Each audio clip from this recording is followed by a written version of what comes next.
is Amrita Varma for the Wall Art TV, and I am at the Latitude 28 Art Gallery. We have something very special today. We have 5 galleries actually, having openings today, and it's like a gallery walk in Lado Sarai.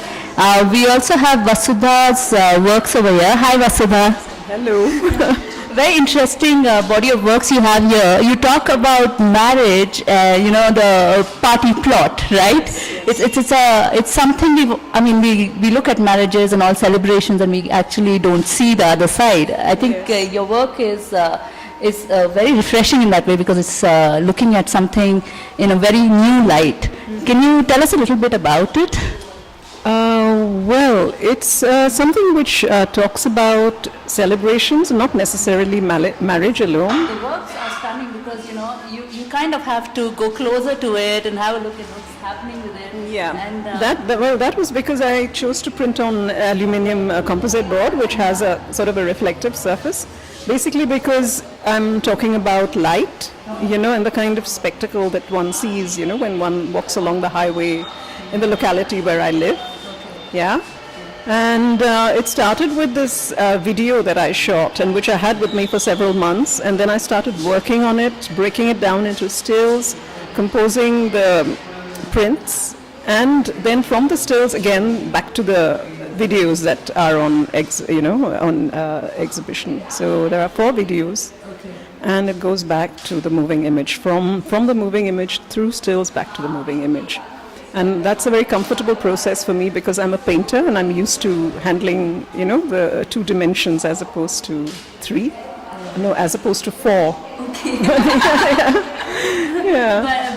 But this whole, movement from, what we usually see as traditional media into something as diverse as the digital media, and still being very comfortable with it, is something which is very difficult to do for a lot of people. Yes, I think you have to arrive at that moment of comfort, and by breaking it down and refashioning it, I arrived at a certain place of comfort. And yes, it's about celebrations, which are the tip of the iceberg, but beneath the celebrations there are very many sort of different kinds of histories, which some of which are dark and some of which are very positive.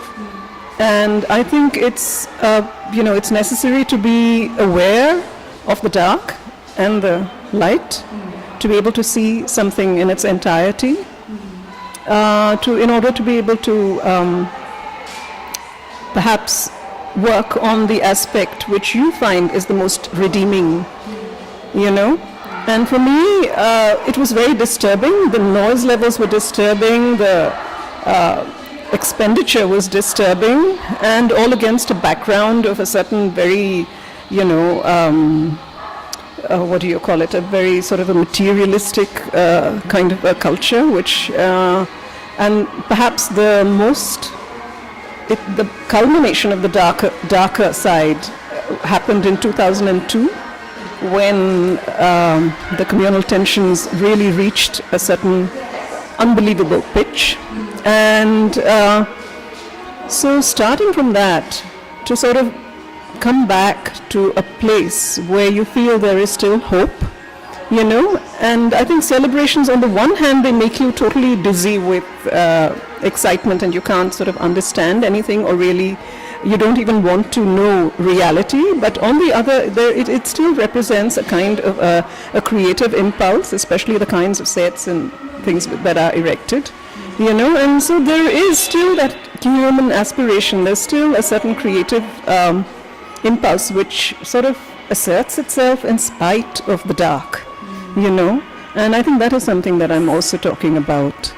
Yeah, I mean, I can go on and on, but because it's a very complex concept even for me, so it's just difficult to sort of give you word bites and stuff like that, or sound bites, or whatever you call it. No, but thank you so much for making us see something beyond the gloss of what we've been used to seeing. Thank you.